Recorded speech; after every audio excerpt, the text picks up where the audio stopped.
नमस्कार। हम्म। आज हम एक ऐसी कहानी की बात करने वाले हैं जो अरबों साल पुरानी है। हाँ, बहुत लंबी कहानी है ये। ये कहानी है ब्रह्मांड के बनने से लेकर जीवन कैसे पनपा और फिर हम मतलब इंसान इस धरती पर कैसे आए। हमारे पास कुछ दस्तावेज हैं ब्रह्मांड और जीवन का अद्भुत सफर नाम से। जो इस पूरी महागाथा के कुछ जरूरी हिस्सों को छूते हैं। तो चलिए तैयार हो जाइए, हम इन विचारों और तथ्यों में जरा गोता लगाते हैं और कहानी शुरू करते हैं उस समय से जब कुछ भी नहीं था। सोचिए जरा, कुछ भी नहीं मतलब? न तारे न ग्रह, कोई रोशनी नहीं, बस अंधेरा, घना अंधेरा और खामोशी, एक अजीब सा शून्य। जहाँ शायद समय का भी कोई मतलब नहीं था। बिल्कुल। और फिर लगभग 13.8 अरब साल पहले उस गहरे सन्नाटे में एक जबरदस्त धमाका हुआ, जिसे हम कहते हैं बिग बैंग। हाँ, बिग बैंग। एक पल में ही मतलब सब कुछ बदल गया। हाँ, ऊर्जा का जैसे कोई समंदर उमड़ पड़ा हो, रोशनी फैली और ब्रह्मांड पैदा हुआ। यहीं से टाइम और स्पेस, समय और स्थान शुरू हुए। और शुरू में तो ये बस गरम सूप जैसा था, ऊर्जा और बहुत ही छोटे छोटे कण। सही।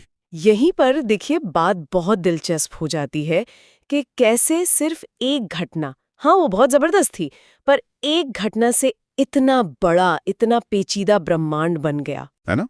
सोचने वाली बात है। ये सोचना ही हैरान करता है कि उस शुरुआती ऊर्जा और कणों में ही वो सब कुछ था जिससे आगे चलकर तारे बने, गैलेक्सीज बनी। ग्रह बने। हाँ, ग्रह बने और यहाँ तक कि जीवन के लिए जरूरी जो तत्व हैं वो भी, मतलब वो पहला मोमेंट ही तय कर रहा था कि आगे क्या क्या होगा। कह सकते हैं कि एक तरह की अराजकता में ही व्यवस्था छिपी थी। बिल्कुल बिल्कुल। अच्छा, तो इस धमाके के बाद ब्रह्मांड फैलने लगा है ना, और ठंडा भी होता गया। हाँ, फैलता गया, ठंडा होता गया। और वो जो कण थे वो आपस में जुड़कर पहले परमाणु बनाने लगे, हाइड्रोजन और हीलियम। बिल्कुल, सबसे हल्के वाले। फिर गुरुत्वाकर्षण, ग्रेविटी ने अपना काम किया, ये गैस के बादल इकट्ठे होने लगे, सिकुड़ने लगे। और उनके सेंटर में मतलब केंद्र में तापमान इतना बढ़ा कि तारों ने जन्म लिया, अरबों खरबों तारे, जिन्होंने उस अंधेरे ब्रह्मांड को रोशन कर दिया। और ये तारे सिर्फ रोशनी नहीं दे रहे थे, ये एक तरह की समझ लीजिए फैक्ट्रियां थीं। फैक्ट्रियां? किस चीज की? जहां हाइड्रोजन और हीलियम जैसे हल्के तत्व मिलकर भारी तत्व बना रहे थे, जैसे कार्बन, ऑक्सीजन, लोहा, वो सारे तत्व जो ग्रहों के लिए और हाँ, जीवन के लिए जरूरी हैं। अच्छा, तो ये सब तारों के अंदर बन रहा था? हाँ, और जब ये बड़े तारे अपनी उम्र पूरी करके फटते थे, सुपरनोवा जिसे कहते हैं, हाँ, सुना है। तो ये सारे बनाए हुए तत्व अंतरिक्ष में बिखर जाते थे। ओह, तो ये बिखरी हुई धूल और गैस थी? बिल्कुल, जिससे अरबों साल बाद यानी कि कोई 4.6 अरब साल पहले हमारी अपनी गैलेक्सी मिल्की वे, उसके एक कोने में हमारा सूरज बना। हाँ, उसी मलबे से। और सूरज के आसपास जो बच गया था, धूल, गैस, चट्टाने, वो ग्रेविटी के कारण धीरे धीरे जमा होने लगा। खिंचाव से। और इसी से हमारी पृथ्वी और बाकी ग्रह बने। सही। लेकिन रुकिए, ये वो पृथ्वी नहीं थी जिसे हम आज जानते हैं। बिल्कुल नहीं। हाँ, वो तो एक अलग ही दुनिया रही होगी। शुरुआती पृथ्वी तो जैसे कोई दहकता हुआ गोला थी। सतह पर पिघली चट्टानों के समुद्र थे, आसमान में जहरीली गैसें भरी थीं। और लगातार बाहर से उल्कापिंड गिर रहे थे, बमबारी चल रही थी एक तरह से। हाँ, सांस लेने लायक ऑक्सीजन वो तो भूल ही जाइए, बिल्कुल नहीं थी। किसी नर्क जैसा रहा होगा। देखिए, ये उथल-पुथल और गर्मी सुनने में तो बहुत भयानक लगती है, पर ये जरूरी भी थी। जरूरी कैसे? इसी टकराव और गर्मी ने पृथ्वी के अंदर के हिस्सों को पिघलाया। हाँ। तो जो भारी चीजें थीं, लोहा वगैरह, वो सेंटर में चली गईं, कोर बन गया। अच्छा, हाँ। इसी कोर ने पृथ्वी का मैग्नेटिक फील्ड बनाया, चुंबकीय क्षेत्र, जो हमें आज भी सूरज की खतरनाक किरणों से बचाता है। ओह, ये बात है। और हाँ, ज्वालामुखियों से जो गैसें निकली, उन्होंने शुरुआती वायुमंडल बनाया। भले ही वो जहरीला था, पर शुरुआत तो हुई। तो ये जो तबाही जैसी लग रही थी, वो असल में हमारे ग्रह को बना रही थी। बिल्कुल, एक तरह से शेप दे रही थी। फिर धीरे धीरे पृथ्वी ठंडी होने लगी और वायुमंडल में जो भाप थी वो जमकर बादल बनी। और फिर शुरू हुई बारिश। कोई छोटी मोटी बारिश नहीं। नहीं, लाखों साल तक लगातार। इतनी बारिश के धरती की जो तपती हुई सतह थी वो ठंडी हो गई और जो गहरे गड्ढे थे उनमें पानी भरने लगा। और इस तरह बने हमारे महासागर, विशाल समंदर। पानी का आना एक कह सकते हैं टर्निंग पॉइंट था, निर्णायक मोड़। आज हम जानते हैं कि भाई जीवन के लिए पानी कितना जरूरी है। बिल्कुल। और इन्हीं गहरे गर्म समुद्रों में शायद जो ज्वालामुखी थे समुद्र के अंदर, उनके आसपास जो गर्म पानी के सोते थे, वहां कहानी का सबसे रहस्यमयी और जादुई हिस्सा शुरू हुआ। जीवन की शुरुआत। हाँ, जीवन की उत्पत्ति। मतलब जो निर्जीव केमिकल थे, अणु थे, वो किसी तरह आपस में जुड़े, संगठित हुए। और उनमें वो काबिलियत आ गई कि वो अपनी कॉपी बना सकें, अपनी नकल बना सकें। वाह, यहीं जीवन की पहली चिंगारी फूटी। बिल्कुल। ये पहले जीव बहुत ही साधारण थे, एक कोशिका वाले, बैक्टीरिया जैसे। आंखों से तो दिखते भी नहीं थे, माइक्रोस्कोप से ही देख सकते थे। हाँ, पर वो जीवित थे। और यहीं से धरती पर जीवन का वो अद्भुत सफर शुरू हुआ। सोचिए, निर्जीव से सजीव। ये कैसे हुआ होगा? ये तो बहुत बड़ा सवाल है। ये वाकई विज्ञान के सबसे बड़े सवालों में से एक है। पक्का जवाब तो शायद किसी के पास नहीं, पर जो हम समझते हैं वो ये कि समुद्र के पानी में घुले रसायन थे, ऊर्जा के स्रोत थे, जैसे सूरज की रोशनी या वो समुद्री ज्वालामुखी, और लाखों करोड़ों साल का समय और संयोग, इन सब ने मिलकर ये मुमकिन बनाया होगा। और इन शुरुआती जीवों में कुछ कमाल के थे, है ना, जिन्होंने कुछ अलग करना शुरू किया। हाँ, उनमें कुछ ऐसे थे जिन्होंने क्रांतिकारी काम किया। फोटोसिंथेसिस, प्रकाश संश्लेषण। अच्छा, यानी वो सूरज की रोशनी इस्तेमाल करने लगे। हाँ, सूरज की रोशनी से अपना खाना बनाने लगे। और इस प्रोसेस में एक बाई प्रोडक्ट के तौर पे उन्होंने ऑक्सीजन गैस छोड़ना शुरू किया। ऑक्सीजन, ये तो बहुत बड़ी बात हुई। बहुत बड़ी बात। ये ऑक्सीजन धीरे धीरे पहले समुद्रों में घुली, फिर हमारे वायुमंडल में आने लगी। ये बहुत धीमी प्रोसेस थी, करोड़ों साल लगे इसमें। लेकिन इसने धरती का चेहरा हमेशा के लिए बदल दिया होगा। बिल्कुल बदल दिया।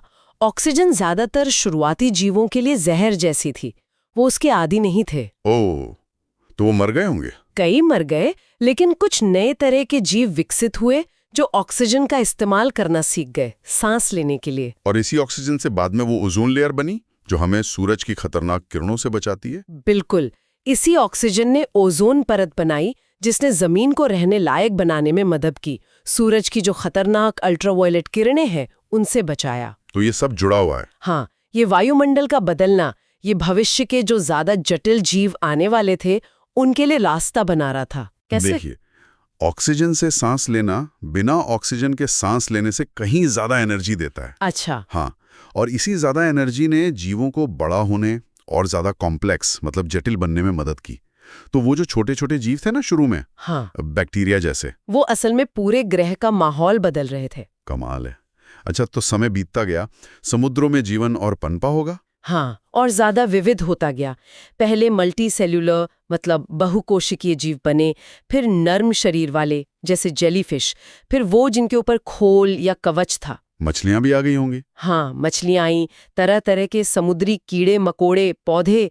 समुद्र एकदम जीवन से भर गए, गुलजार हो गए। और फिर वो हुआ जो मुझे सबसे ज्यादा रोमांचक लगता है। क्या?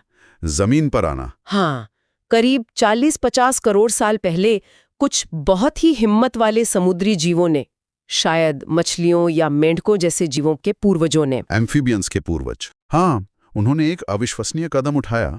वो पानी से बाहर निकलकर जमीन पर आने की कोशिश करने लगे। सोचिए जरा उस पहले जीव के बारे में, पानी का सुरक्षित माहौल छोड़कर सूखी अनजान जमीन पर। क्या हिम्मत रही होगी। क्यों किया होगा उन्होंने ऐसा? इसके कई कारण सोचे जाते हैं। शायद पानी में शिकारी ज्यादा हो गए थे, उनसे बचने के लिए, या जमीन पर खाने के नए स्रोत दिख रहे थे। हो सकता है। या शायद कभी सूखा पड़ता हो तो एक तालाब से दूसरे तालाब तक जाने की मजबूरी रही हो। वजह जो भी हो, ये जीवन के इतिहास में एक मील का पत्थर था। जमीन पर जीवन की शुरुआत। हाँ, विस्तार शुरू हुआ। पहले पौधे आए जमीन पर, फिर कीड़े मकोड़े आए, और फिर रीढ़ की हड्डी वाले जानवर जैसे मेंढक वगैरह, उभयचर। हाँ, उभयचर यानी एम्फीबियंस, और फिर सरीसृप रेप्टाइल्स, जो पानी पर और कम निर्भर थे। वो जमीन पर ज्यादा अच्छे से रह सकते थे। और इन्हीं रेप्टाइल्स में से एक ग्रुप आगे चलकर धरती का बादशाह बनने वाला था। बिल्कुल, डायनासोर। लगभग 30 करोड़ साल पहले इनका जमाना शुरू हुआ। हाँ, और अगले कोई 16-17 करोड़ साल तक इन्होंने धरती पर राज किया। बहुत लंबा समय है ये। हाँ, हर साइज के, हर तरह के, छोटे से लेके विशालकाय, शाकाहारी, मांसाहारी, जमीन पर चलने वाले, उड़ने वाले भी थे ना, टेरिसॉर। हाँ, टेरिसॉर थे और कुछ पानी में भी रहते थे, जिसे प्लेसियोसॉर। वो वाकई धरती के मालिक थे उस वक्त। उनका युग बहुत लंबा चला और इस दौरान धरती भी बदल रही थी। महाद्वीप खिसक रहे थे। हाँ, कॉन्टिनेंट्स मूव कर रहे थे, जुड़ रहे थे, अलग हो रहे थे। डायनासोर ने इन बदलते माहौल में भी खुद को ढाला। वो बहुत कामयाब जीव थे। उनका दबदबा इतना था कि बेचारे स्तनधारी जीव, मैमल्स, जो उस समय आ चुके थे, हाँ, थे तो सही। वो छोटे छोटे, शायद रात में निकलने वाले बनकर ही रह गए डायनासोर के साए में। बिल्कुल, उन्हें मौका ही नहीं मिला ज्यादा पनपने का। लेकिन फिर हर कहानी का अंत होता है। हाँ, करीब 6.6 करोड़ साल पहले आसमान से एक भयानक क़यामत आई। वो उल्कापिंड, एस्टेरॉयड। हाँ, एक बहुत बड़ा एस्ट्रॉयड, कोई 10 किलोमीटर चौड़ा, आज के मेक्सिको के पास यूकटान प्रायद्वीप है ना, वहां टकराया। और उस टक्कर ने भयंकर तबाही मचाई होगी। भयंकर जलजले, सुनामी और हवा में इतनी धूल और राख उड़ी कि महीनों तक सूरज की रोशनी धरती तक पहुंच ही नहीं पाई। अंधेरा छा गया। इस घटना ने पृथ्वी का मौसम पूरी तरह से बदल दिया। पौधे मरने लगे क्योंकि रोशनी नहीं थी। और जब पौधे मरे तो खाने की पूरी चेन टूट गई। शाकाहारी डायनासोर भूखे मरने लगे, फिर मांसाहारी भी, और ज्यादातर डायनासोर पक्षियों को छोड़कर, क्योंकि पक्षी डायनासोर के ही वंशज माने जाते हैं, इस नई दुनिया में टिक नहीं पाए। वो विलुप्त हो गए। हाँ, ये एक मास एक्सटिंक्शन यानी सामूहिक विलुप्ति की घटना थी। और यहाँ ये देखना बड़ा दिलचस्प है कि कैसे एक बाहरी घटना, एक संयोग, ने धरती पर जीवन के विकास की दिशा ही बदल दी। डायनासोर खत्म हो गए, लेकिन कहानी खत्म नहीं हुई। नहीं, बिल्कुल नहीं। जैसा मैंने कहा, वो जो छोटे स्तनधारी जीव थे, हाँ, वो बच गए। वो इस तबाही से बच निकलने में कामयाब रहे। अब जब बड़े बड़े डायनासोर्स नहीं थे, तो इन मैमल्स को खुलकर खेलने का मौका मिल गया। खाली मैदान मिल गया एक तरह से। हाँ, अगले लाखों सालों में वो तेजी से विकसित हुए, अलग अलग तरह के बन गए। जो खाली जगह थी उन्हें भरना शुरू कर दिया। तो ये मैमल्स के लिए सुनहरा दौर था। बिल्कुल। कोई दौड़ने वाले बने, कोई पेड़ों पर रहने लगे, कुछ तो वापस पानी में चले गए, जैसे व्हेल के पूर्वज। अच्छा। और इसी ग्रुप में से एक ब्रांच थी प्राइमेट्स की। प्राइमेट्स यानी बंदर, लंगूर, वनमानुष, एप्स जैसी जीव। हाँ, बिल्कुल। और फिर कहानी और भी नजदीकी हो जाती है।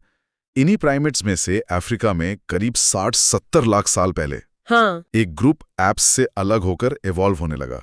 ये वो जीव थे जिन्होंने 2 पैरों पर चलना शुरू किया। बाइपेडलिज्म। हाँ, ये हमारे शुरुआती पूर्वज थे। होमिनिन कहते हैं इन्हें। 2 पैरों पर चलना एक बहुत बहुत बड़ा बदलाव था।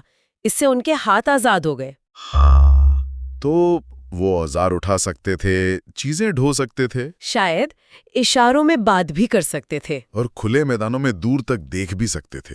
ये मानव विकास की तरफ पहला अहम कदम था। इसके बाद लाखों साल तक कई तरह के होमिनिन आए और गए। हाँ, अलग अलग प्रजातियां थीं। उन्होंने पत्थर के औजार बनाने सीखे, जिनसे वो मांस काट सकते थे या हड्डियां तोड़कर अंदर का गूदा निकाल सकते थे। पोषण के लिए। और फिर एक और क्रांतिकारी खोज हुई, आग। आग पर कंट्रोल पाना। आग पर नियंत्रण। ये करीब 10-15 लाख साल पहले हुआ। शायद होमो इरेक्टस नाम की प्रजाति ने ये सीखा। आग ने तो सब कुछ बदल दिया होगा। बिल्कुल। गर्मी मिली, रात में रोशनी मिली, जंगली जानवरों से सुरक्षा मिली, और सबसे जरूरी, खाना पकाना मुमकिन हुआ। पका हुआ खाना। हाँ, पका हुआ खाना पचाना आसान होता है और उससे पोषण भी ज्यादा मिलता है। अच्छा। माना जाता है कि इसी बेहतर पोषण ने हमारे पूर्वजों के दिमाग को बड़ा होने में, मतलब ब्रेन के विकास में, बहुत मदद की। ये तो सोचा ही नहीं था। और आग के चारों ओर बैठना, शायद यहीं से सोशल बॉन्डिंग, भाषा का विकास, ये सब चीजें भी जुड़ी हों। और फिर आते हैं हम होमो सेपियंस, यानी बुद्धिमान मानव। हाँ, आखिरकार हम। वैज्ञानिक सबूत कहते हैं कि हमारी प्रजाति होमो सेपियंस करीब 3 लाख साल पहले अफ्रीका में विकसित हुई। और शुरुआती होमो सेपियंस हमसे काफी मिलते जुलते थे, दिखने में भी और शायद बर्ताव में भी। उनके पास ज्यादा अच्छे औजार थे, वो शायद कला भी बनाते थे और भाषा का इस्तेमाल तो करते ही होंगे। लेकिन क्या उस वक्त हम अकेले थे? मतलब सिर्फ होमो सेपियंस ही थे? नहीं, ये जानना जरूरी है कि हम अकेले नहीं थे। जब होमो सेपियंस अफ्रीका में थे, तब यूरोप और एशिया में निएंडरथॉल्स थे। एशिया में डेनिसोविन्स नाम की एक और मानव प्रजाति थी। अच्छा, तो और भी इंसान थे? हाँ, मानव प्रजातियां थीं। फिर होमोसेपियंस ने अफ्रीका से बाहर निकलना शुरू किया, कोई 70,000 से 1 लाख साल पहले, और धीरे धीरे वो पूरी दुनिया में फैल गए। और जैसे जैसे हम फैले वो बाकी मानव प्रजातियां? वो विलुप्त होती गईं। क्यों, क्या हुआ उन्हें? ये अभी भी पूरी तरह साफ नहीं है, बहस का विषय है। हो सकता है मौसम बदला हो, या हमसे सीधी टक्कर हुई हो खाने पीने या रहने की जगह के लिए, या शायद हम उनके साथ घुल मिल गए हों, इंटरब्रीडिंग हुई हो। अच्छा, ये भी हो सकता है। वजह चाहे जो भी हो, आज धरती पर सिर्फ हम होमोसेपियंस ही बचे हैं। इसका मतलब तो ये हुआ कि आज दुनिया में कहीं भी कोई इंसान रहता हो, चाहे वो कैसा भी दिखे, वो उसी एक अफ्रीकी जड़ से जुड़ा है। बिल्कुल, हम सब एक ही बड़े मानव परिवार का हिस्सा हैं। वाह! ये पूरी यात्रा हमें दिखाती है कि हम कितने गहरे तौर पर इस ग्रह से, इस ब्रह्मांड से जुड़े हुए हैं। सही बात है। हम उन्हीं कणों से बने हैं जो कभी तारों में बने थे। हम उसी जीवन के पेड़ की एक डाली है जो समुद्र में शुरू हुआ था। ये अरबों साल लंबी कहानी है जिसमें लगातार कुछ न कुछ बदलता रहा है। एक साधारण सी शुरुआत से जटिलता और फिर चेतना तक का सफर। बिल्कुल। तो ये थी ब्रह्मांड के बनने से लेकर हम इंसानों तक के सफर की एक झलक। जैसा कि हमारे स्रोत बताते हैं, शून्य से शुरू होकर बिग बैंग, तारे, ग्रह, पृथ्वी पर समुद्र, जीवन की पहली हलचल, फिर डायनासोर का वो लंबा युग, और अंत में हमारा होमोसेपियंस का आना। क्या अविश्वसनीय, विस्मयकारी यात्रा है ये। हाँ, और इस प्रीत कहानी से एक मुख्य बात जो मुझे समझ आती है वो है जुड़ाव और बदलाव। कैसे ब्रह्मांड की घटनाएं जीवन पर असर डालती हैं और कैसे जीवन खुद इस ग्रह को बदलता आया है। ये एक लगातार चलने वाला डांस जैसा है। सही कहा। और इस विशाल कहानी के आखिर में खड़े होकर ये सोचना भी जरूरी है, हमारा इतिहास, होमोसेपियंस का इतिहास, धरती के 4.5 अरब साल के इतिहास के सामने कितना छोटा है, बस कुछ पल जैसा। हाँ, बहुत ही नया है हमारा अस्तित्व। और हमने इतने कम समय में इस ग्रह पर इतना ज्यादा असर डाला है। वो उल्कापिंड याद है जिसने डायनासोर को खत्म किया था? वो हमें याद दिलाता है कि इस बड़े ब्रह्मांडीय खेल में हमारी जगह कितनी नाजुक हो सकती है। हाँ, ये बात सोचने वाली है। तो सवाल ये उठता है कि इस कहानी का अगला चैप्टर क्या होगा। हम होमोसेपियंस अपनी कहानी को किस दिशा में ले जा रहे हैं, इस पर विचार करने के लिए छोड़ते हैं।